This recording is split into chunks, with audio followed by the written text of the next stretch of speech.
이게 뭐고? 조합 설립 총회?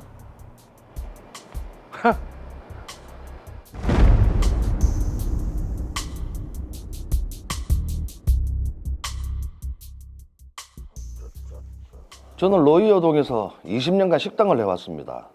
나름 맛집으로 소문나 장사도 잘 됐죠. 어느 날부터 로이어동 재개발, 재건축 얘기가 나오기 시작했습니다. 실제로 추진된 적은 없었기에 저는 전혀 관심이 없었습니다. 그런데 형님, 점심 장사 잘 끝냈습니까? 아 그래, 이제 한숨 돌린다.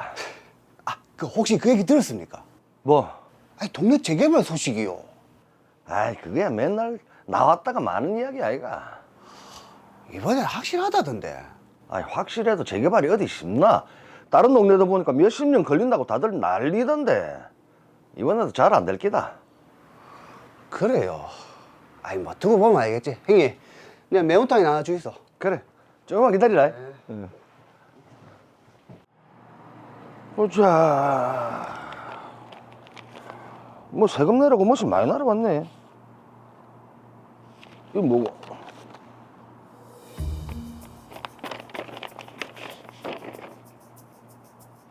가로주택 정비 사업이 추진 중이고 우리 가게하고 집도 포함된다고?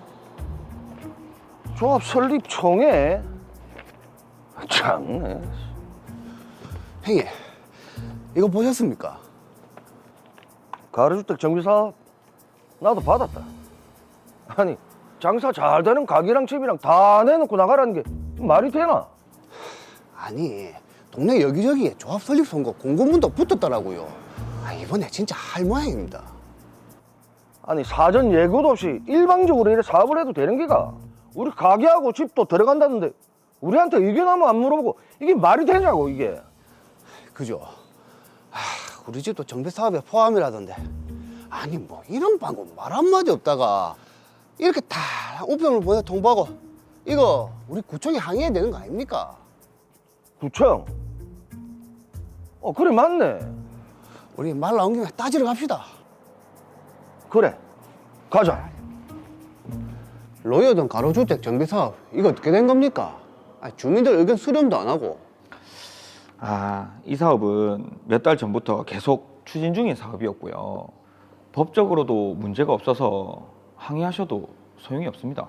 아니 내 가게고 내 집인데 누구 맘대로 나가라 말아 합니까? 나는 나가겠다고 동의한 적도 없는데 일방적으로 주택 사업한다고 나가라는 게 이 말이 됩니까? 세상에 이런 법이 어딨어요. 그 조합 설립을 위해서 동의서가 배부됐죠. 예, 우편물 왔더라고요. 그럼 그 동의서에 자율적으로 동의한다, 안 한다 써서 제출하시면 되고요. 아니면 조합 설립에는 동의를 하시고 조합 총회에서 반대표를 내시는 방법, 그 방법 말고는 이 정비 사업을 막을 수 있는 방법이 없습니다. 아니 그 정비사업 허가를 구청에서 내줬을 거 아니에요. 그럼 절차상 문제가 있다, 이거 취소해라 이러면 되는 거 아닙니까? 가로주택 정비 사업은 저희가 그렇게 할 수가 없습니다. 구청 공무원이 못하면 이걸 누가 합니까? 저희한테 오셔서 이렇게 항의하셔도 제가 해드릴 수 있는 게 없습니다. 죄송합니다. 어디 가서 항의를 해야 되나요? 형님, 이거 어떡합니까? 그러게. 이 답답하네.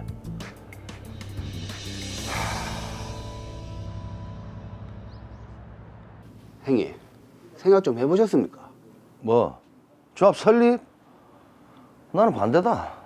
저도 정비 사업은 반대하는데 일단 구청 공무원 말대로 조합 설립에는 제 의견 내보려고요.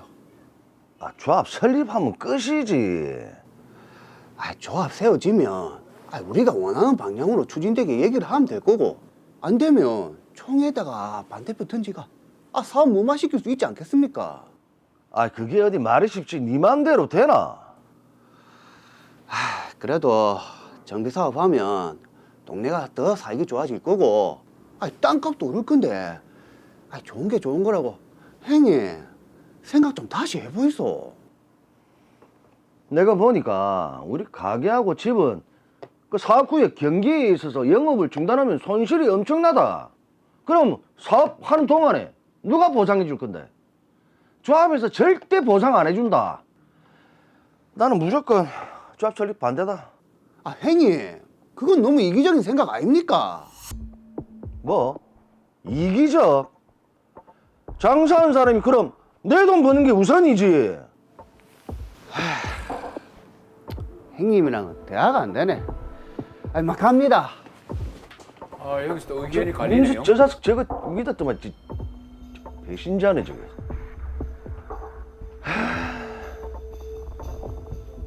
조합 설립 총회가 열리니까 참석 여부를 알려달라고. 다들 동의하는 분위기인 것 같은데 이거 어찌해야 되노?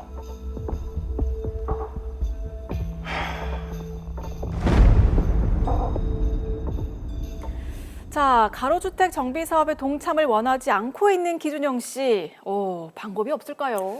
자, 이게 굉장히 지금 고민되는 그런 상황인데요. 예. 먼저 사건 정리부터 먼저 해보겠습니다.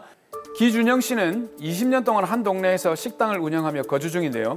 얼마 전부터 동네가 재개발된다는 소문이 돌았습니다. 그러던 어느 날 가로주택 정비 사업이 추진 중이며 기준영 씨의 가게와 집도 사업구역에 포함되어 있다는 내용을 통보받게 됩니다. 사전 예고나 의견 청취 없이 자신의 부동산이 사업구역에 포함됐다는 말에 화가 난 기준영 씨는 이웃인 정민수 씨와 함께 구청에 찾아가 항의를 했습니다. 하지만 구청에서는 적법한 것이니 항의를 해도 소용이 없다고 했는데요. 이 일이 있고 약 일주일 뒤 이웃 정민수 씨는 마음을 바꿔 조합 설립에 동의를 하기로 했습니다. 하지만 기준영 씨는 장사가 잘 되고 있는 가게가 엄청난 손실을 입을 수도 있고 보상도 잘 되지 않을 것을 걱정하며 계속 사업에 반대했습니다. 그러던 중 조합 설립 총회 개최 우편물을 받게 되면서 고민이 더 깊어지고 있는 상황입니다. 자, 가로주택 정비 사업 때문에 장사를 하던 가게도 그리고 집도 지금 다 이전을 해야 할지도 모르는 상황에 놓였는데, 자, 일단 가로주택 정비 사업 말이 좀 생소한 것 같아요. 처음 들어봅니다. 가로로 뭐 정비를 한다는 뜻인지 김현동 변호사님 이게 어떤 의미입니까? 하나씩 단어를 풀어보겠습니다. 예. 가로. 세로. 그럼 가로 세로 가로, 세로. 맞잖아요. 아닙니까? 아니고요. 사실은 이게 길을 의미하는 한자인 가와 로입니다. 우리가 보통 예를 들면 이 가로등이라고 할 때 바로 그 가로와 한자가 똑같거든요. 네.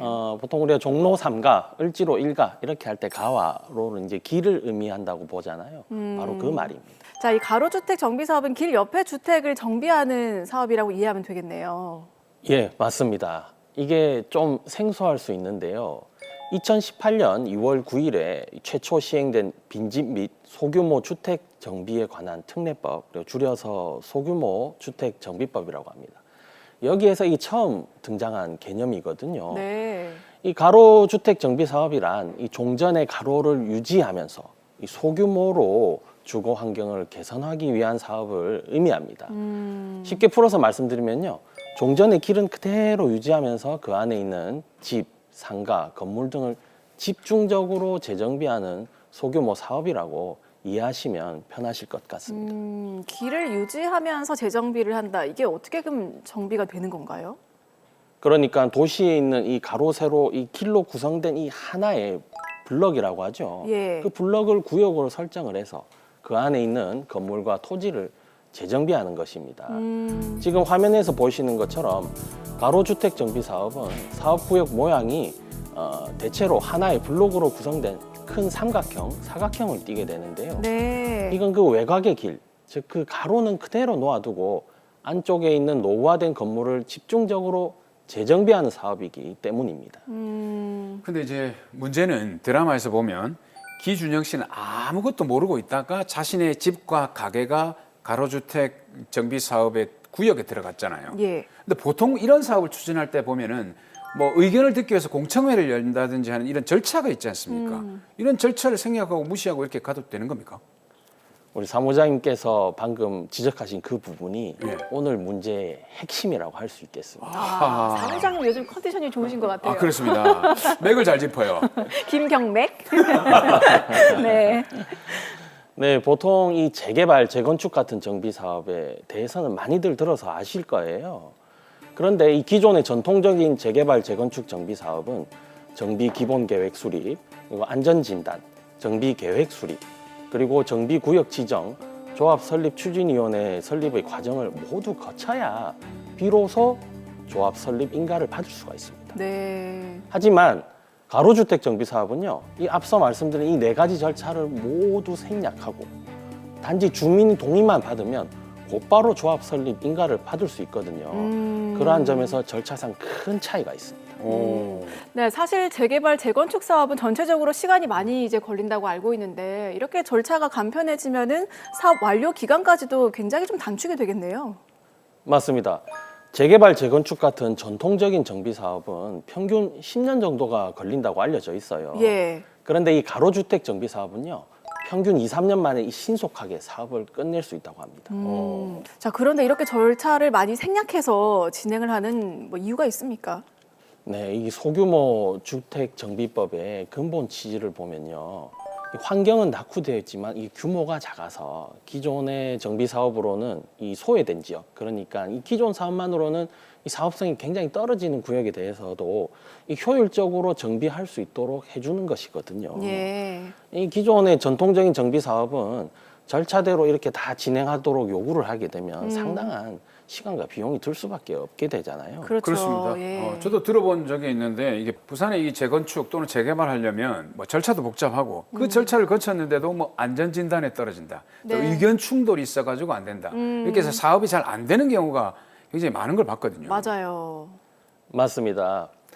그러다 보니까 부산 경남 지역 이 도심을 가만히 보시면요, 재개발 재건축이 잘 되어서 깨끗한 지역이 있는 반면에 바로 그 옆 구역에는 이러한 정비 사업에 소외되어서 여전히 낙후된 동네가 바로 옆에 인접한 그런 현상을 흔히 목격할 수 있거든요. 네, 맞아요. 그래서 만약 이 소규모 주택을 정비하는데도 그런 기존 정비 사업에서 필요한 요건을 그대로 요구하게 되면 많은 시간과 비용이 들 수밖에 없습니다. 네. 그래서 이 소규모 주택 정비법은 과감하게 이런 요건을 생략해서 신속하고 효율적으로 정비할 수 있도록 하기 위한 취지로 제정된 법률인 것입니다. 자, 그럼 지금 드라마의 상황 같은 경우에는 소규모 주택 정비 사업 단계 중에서 어느 정도까지 와 있습니까? 지금 드라마 마지막 부분을 보시면은 예. 조합 설립의 동의 여부를 묻는 그런 우편물을 받으셨잖아요. 예. 네. 이 가로주택 정비 사업의 조합 설립은 토지 소유자의 80%, 토지 면적의 3분의 2 이상의 동의를 얻어야 조합 설립 인가를 받을 수 있습니다. 그 동의를 받기 위해서 주민들에게 이러한 통지가 이루어지는 단계에 있다고 보입니다. 자, 그런데 지금 기준영 씨는 이 정비 사업에 반대를 하는 입장이잖아요. 만약에 조합 설립이 이루어지면 기준영 씨의 의사와 상관없이 가게와 집이 사업구역에 포함되겠네요. 맞습니다. 예. 사실 이 부분이 가로주택 정비 사업에서 또 가장 크게 논란이 되고 있는 부분입니다.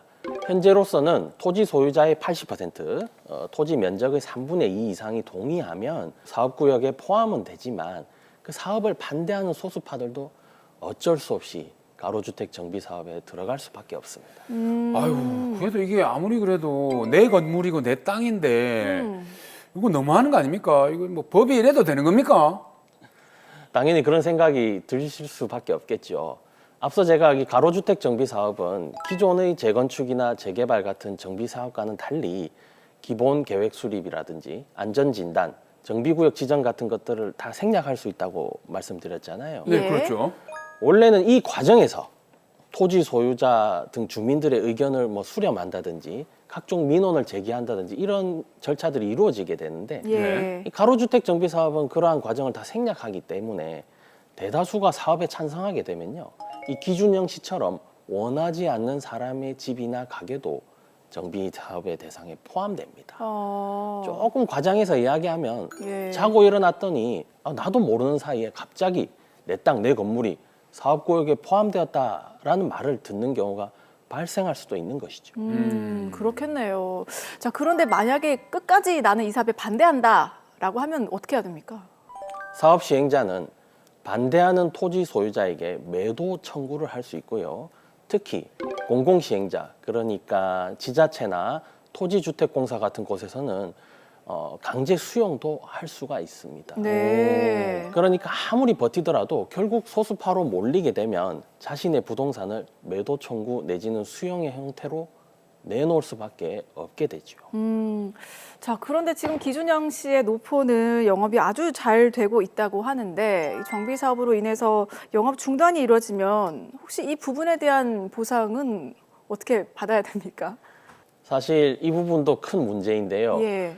가로주택 정비 사업은 영업 손실에 대한 보상 규정이 명확하게 존재하지 않습니다.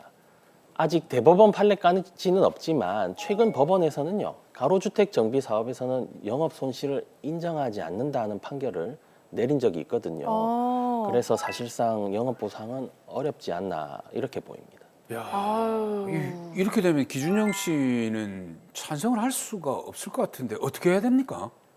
네, 아직 조합 설립이 이루어지지 않은 상황이니까 기준영 씨는 자신이 그 가게와 집을 사업구역에서 제외시켜 달라고 요구하는 것이 현재로서는 가장 현명해 보입니다. 근데 문제는 이런 요구가 확률적으로 받아들여질 수 있느냐 이게 문제인데 어떻습니까? 사실 그건 좀 해봐야 아는 문제인데요. 가로주택 정비 사업은 반대하는 주민의 사업구역 제외에 대한 명시적인 규정도 두고 있지 않습니다. 네. 하지만 관할 행정청에 민원을 제기하고 또 사업구역에서 빠지겠다는 의사를 명확하게 표시하는 것이 현재로서는 최선의 방안으로 보이고요. 실제로 많은 가로주택 정비사업구역에서 이 주민들이 구청이나 시청에 이런 요구를 적극적으로 제기하고 있는 실정입니다. 자, 궁금한 게 변호사님, 실제로 이런 분쟁이나 좀 갈등이 많이 일어나나요? 가로주택 정비 사업은 서울 경기 지역에서는 매우 효율적인 방안으로 평가받고 있고요. 예. 눈에 띄는 이 성공 사례도 많이 있습니다. 왜냐하면 이 서울에는 이 좁은 가로구역 내에 낙후된 건물이 밀집되어 있는 지역, 소위 우리가 달동네라고 하죠. 예. 네네. 그런 구역이 좀 많아서 재정비의 요구가 많거든요. 하지만 이 부산 경남 지역은 조금 사정이 달라요. 이제야 막 가로주택 정비 사업을 추진하는 경우를 우리가 많이 볼 수 있습니다. 그런데 그 실상을 보면 이들 지역은 오래전부터 여러 개발업자들이 재개발, 재건축 등 이런 전통적인 정비 사업을 추진해 보려고 했지만 여러 이유로 잘 안 된 경우가 많아요. 네. 그러다 보니 일부 업자들이 이런 주민 반대나 민원 무마하는 목적에서 가로주택 정비 사업을 추진하게 되는 경우가 많이 보입니다. 뭔가 말씀을 듣고 보니까 아직까지 우리 지역에서는 좀 낯선 그렇죠. 네, 가로주택 정비 사업인데 오늘 말씀을 좀 잘해주신 것 같아요. 네. 네. 이제 생길 거니까. 네, 저희가 좀 제대로 알고 있어야 네. 어떻게 대처를 해야 되는지도 알잖아요. 그렇습니다. 예. 자, 마지막으로 그럼 기준영 씨를 위한 솔루션 부탁드리겠습니다. 네, 기준영 씨는 정비 사업에 포함되는 것을 원하지 않고 있잖아요. 그런데 단순히 이 조합 설립에 동의서를 써주지 않는다거나 조합원으로 참여해서 반대표를 던지는 그런 소극적인 방법만으로는 아마 자신의 목적을 달성하기 어려워 보여요. 빨리 이렇게 관할 행정청에 자신의 소유 부동산을 사업구역에서 제외시켜달라는 취지의 민원은 당연히 적극적으로 제시하셔야겠고요. 네. 조합이나 사업 시행자 측에도 그러한 반대 의사를 분명히 밝히셔야 합니다. 하지만 이 법적 지식도 부족하고 경험도 없는데 또 생업에 종사하느라 바쁘신데 어떻게 이러한 대응을 다 일일이 하실 수 있겠습니까? 아, 그럼요. 반드시 법률 전문가의 도움을 받으셔야 되는데 저희 같은 변호사들은 저희가 자문을 받아서 일체 이 기준영 씨 같은 분들을 도와드리고 위임을 받아서 민원을 제기한다든지 조합 쪽에다가 의견을 표시한다든지 이렇게 적극적으로 대응하시는 것을 도와드릴 수가 있으니 기준영 씨와 같은 처지에 놓이신 분들은 변호사의 도움을 반드시 받기를 권유드리겠습니다.